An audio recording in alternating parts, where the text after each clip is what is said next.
It's like J-Lo was like his ex-girlfriend, and it's like now deciding she's like warning people against Trump. I'm like, well, wait a second. So how many people did she warn against Diddy? Right. Oh, 0. Okay. Right. Well, maybe we shouldn't trust her opinion. I subscribe to the idea that places have memory. I think there's something real to that. That's why it does feel that way, actually. Yeah. I'm sure if you go to Diddy's house, it probably feels real weird. Probably feels weird walking around that house. Probably like, what the in here? Yeah. I bet there's some memories in that house, you know? Sounds rough, man. Well, it's just amazing how many people on the Diddy party list that are supporting Kamala, too. Yeah, seriously. It's like insane. Publicly, openly, all in. Yes. It was every Latino in this country. It was humanity and anyone of decent character. Jennifer Lopez getting emotional in a fiery message about Donald Trump. It's like J-Lo was like his ex-girlfriend, and it's like now deciding she's like warning people against Trump. I'm like, well, wait a second. So how many people did she warn against Diddy? Right. Oh, 0. Okay. Right. Well, maybe we shouldn't trust her opinion. There's so many humor no-fly zones. Right. You can't make fun of anything. Yeah. Babylon Bee had a thing about Kamala Harris. Diddy's ex-girlfriend urges Americans to trust her judgment. Yeah. By the way, you get to see how bad an actress she is, too. That speech was terrible. Like if she's going to be warning people, why did she never warn anyone about Diddy? Exactly. Yeah. Is so strange to watch play out. It seems like the Diddy thing was like an Epstein-type compromise deal, where whether he was doing it himself. Conceivably, people want to think that he's attached to some intelligence agency or something like that. I think he's a gangster who made $1 billion and knew how to control people by compromising them. That's what I think. Whether or not he had help, I don't know. Whether or not he shared some of that information with people so they knew they had compromising stuff on people, I don't know. But clearly he was doing it for his own jollies too. There was something sick about it. I mean, but the thing is that people in the music and entertainment industry had to know that Diddy was like, kids basically. And yet they still fed him kids.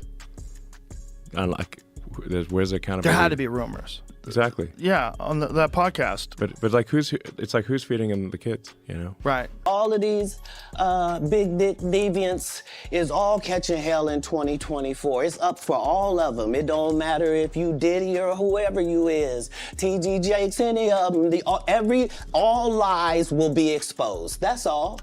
And anyone who takes that the wrong way, know why they take it the wrong way. They pay you to not talk about things they don't want you to talk about. They tell you that themselves. Because P. Diddy be wanting to party. And you gotta tell him no. You got to tell him no. I did. I did. See, I got the receipts for everything I'm telling you. That's why I can say I'm so free. I think part of why Kamala's getting so much support is that if Trump wins, that Epstein client list is going to become public. Wow. Yes. Huh. And some of those billionaires behind Kamala are terrified of that outcome. Yeah. Do you think Reid Hoffman's uncomfortable? Yes. No, and I've been trashing Kamala nonstop. Oh, I know! Well, the Kamala puppet, I call her, The machine that the Kamala puppet represents.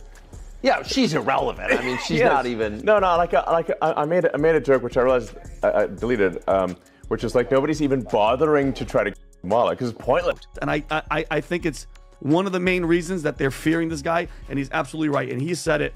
It's because of that. And God knows what he knows with all the Twitter files that he has, all the direct messages from all these people. He's coming for all these people. I think one of the main ones, the Epstein client list. And let's not forget what Melinda Gates, because he mentioned Gates at the end, Pat. Melinda Gates said one of the main reasons she left her husband, Bill Gates, is because his relationship with Epstein after he was a convicted pedophile. She said he was abhorrent. She said she felt he was evil personified, and she met him one time and she felt evil from him. And these guys are best friends, and I think it's one of the main reasons that they're fearing this guy. Yes, right there. I have never voted for a Democrat. Watch this. But this year, I am proudly casting my vote for Vice President Kamala Harris. Okay. 4 years ago, if someone had told you that you would be campaigning with Liz Cheney, what would you have said to them? That'd be great. It's really diplomatic. would you ever have thought that you'd be campaigning with Kamala Harris?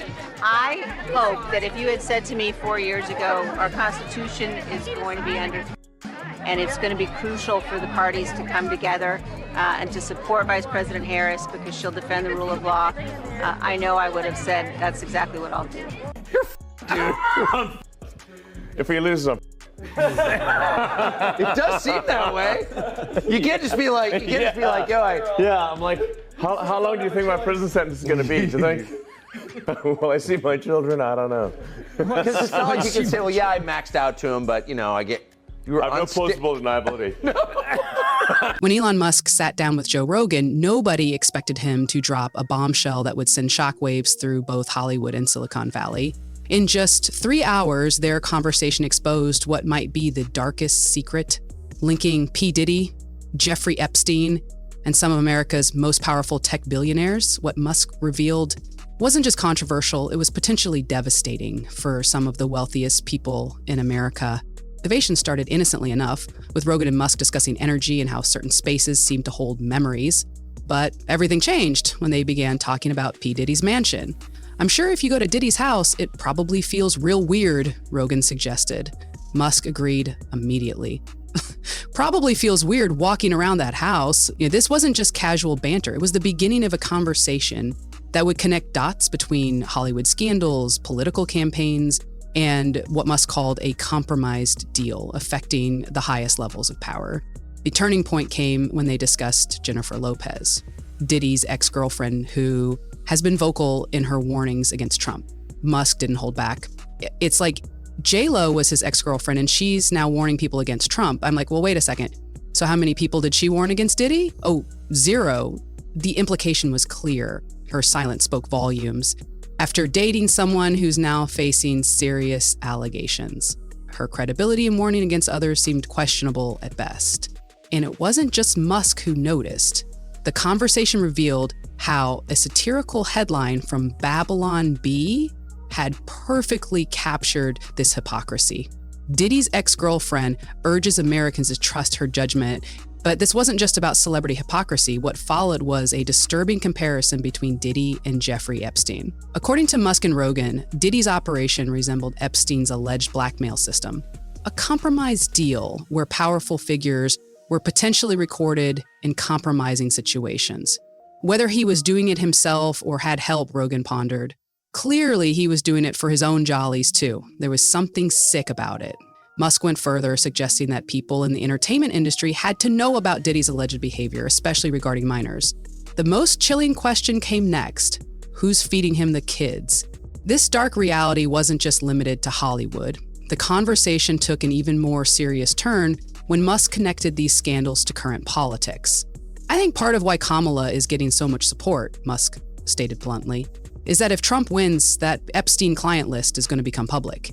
The room fell silent for a moment before Rogan responded with a simple, wow. This wasn't just speculation. Musk was suggesting that some of Kamala Harris's billionaire supporters might be terrified of what a Trump presidency could expose about their past. One name came up immediately, Reid Hoffman, the co-founder of LinkedIn and a major Harris supporter. When asked if Hoffman seemed uncomfortable lately, Musk's answer was quick and definitive, yes. That single word carried immense weight. If someone as powerful as Hoffman was nervous, what might that imply about his connections or knowledge? Musk didn't elaborate, but he didn't need to. The implication was clear to everyone listening. The conversation then shifted to Melinda Gates, whose divorce from Bill Gates had raised eyebrows across the tech world. Musk reminded listeners that Melinda herself had stated that one of her main reasons for leaving Bill was his relationship with Jeffrey Epstein, even after Epstein was a convicted offender. Melinda had described meeting Epstein once and feeling he was evil personified. For a woman to walk away from one of the world's richest men over his association with Epstein speaks volumes about how disturbing those connections must have been. But perhaps the most shocking revelation came when Rogan's team suggested that Musk himself might possess damaging information. As the owner of X, formerly Twitter, Musk potentially has access to years of private messages between some of the world's most powerful people. God knows what he knows with all the Twitter files that he has, all the direct messages from all these people, someone remarked. Musk didn't deny it. Instead, he joked about his own potential prison sentence if certain political outcomes didn't go his way, saying, "How long do you think my prison sentence is going to be? Do you think I will see my children?" What makes this entire situation more alarming is how these separate threads, the Diddy's parties, Epstein's network, tech billionaires' political donations, and social media's hidden messages, all seem to connect. According to Musk, this isn't just about policy differences or normal political rivalries. It's about survival for people whose names we all recognize. The alliance forming between Trump and Musk isn't just a political strategy.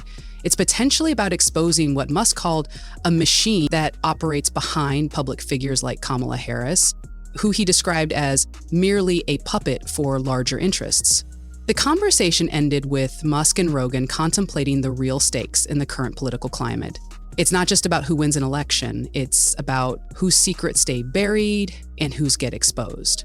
While mainstream media outlets focus on policy debates and campaign gaffes, Musk suggests that something far more sinister might be driving certain billionaires' political activities. Not ideology, but fear of exposure. As this bombshell conversation continues to spread across social media, many users are reconsidering everything they thought they knew about celebrity endorsements and billionaire political donations. One user commented, "It's not conspiracy theories anymore." Another praised Musk. "I love that Elon says whatever is on his mind and doesn't care who gets offended." What do you think? Is there really a hidden connection between these scandals? Could the Epstein client list really explain why so many powerful figures are aligning against Trump? And if Musk is right, what might happen next? Drop your thoughts in the comments below, and don't forget to subscribe for more unfiltered revelations that the mainstream media won't touch.